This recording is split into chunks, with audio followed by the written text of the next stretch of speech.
Taysom Hill should clear concussion protocol to start this week, and with the favorable matchup plus his mobility, he will be a great option for fantasy managers. Tua Tagovailoa has an easy matchup and is worth starting against the Texans. Mike White had 405 passing yards last week, and if he starts again, he will be a good streamer for Week 9. Justin Fields had a breakout game, and if he keeps improving into the second half of the season, he could be one to keep your eye on. Tyrod Taylor may be returning, and if he gets the starting job back, he will be a good streamer as his performances to begin the year were superb. Boston Scott played the highest percentage of snaps of the running backs on the Eagles and will likely continue to lead the backfield until Miles Sanders comes back from injury. Adrian Peterson is going to have an unbelievable opportunity with the Titans, and he should get most of those carries. Jeremy McNichols will probably take the passing downs, but with 27 carries a game now gone without Derrick Henry, there are a lot of points on the table for Peterson to take. Carlos Hyde will be the starter if James Robinson is injured, and if he can somewhat replicate the performance he had in Week 8, he would be worth starting in any type of league. Latavius Murray was the Ravens' leading rusher before getting hurt and scored a touchdown in 4 of 6 games. However, if he stays on the sidelines, Devontae Freeman will be the next option in the backfield. Ty Johnson is an interesting option for deep PPR leagues, as he has at least 11 points in 3 straight games.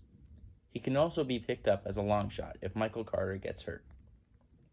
Jeff Wilson should be added long term, as Elijah Mitchell has been banged up, and JaMycal Hasty is also an option this week if Mitchell gets hurt. Mark Ingram has become the handcuff for Alvin Kamara, and if anything happens to him, Ingram would be a must-start. If Antonio Gibson continues to play with his injury, Jarrett Patterson could receive a bigger workload, and if Gibson goes down with a long-term injury, Patterson would be a great stash to have for that scenario.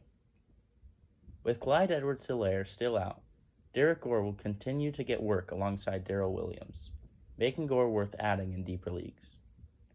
Devante Parker receives a good amount of targets, and with Will Fuller still out and facing an easy Texans defense, he is top 20 upside for the week. Once again, Jamison Crowder is still a good PPR option and has top 24 upside this week. Hunter Renfrow is a very safe option in PPR leagues, and he's a favorable matchup this week. He should continue to be a good wide receiver 3. Hopefully Rashad Bateman stays in his role even when Sammy Watkins returns, but only time will tell.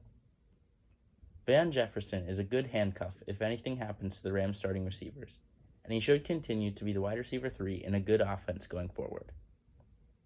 Brandon Ayuk just had a season high in targets, and he could reward you with a strong finish to the season if Debo and Kittle can take some of the coverage away from the talented receiver. If Calvin Ridley stays away from football for an extended period of time, Russell Gage will be the number 1 receiver on the depth chart, and could be in for a large workload until Ridley is back. Pat Freiermuth has done great without Juju Smith-Schuster in the lineup, and he should continue to produce and be a low-end starter with upside if he continues to get more opportunities in the Steelers' offense.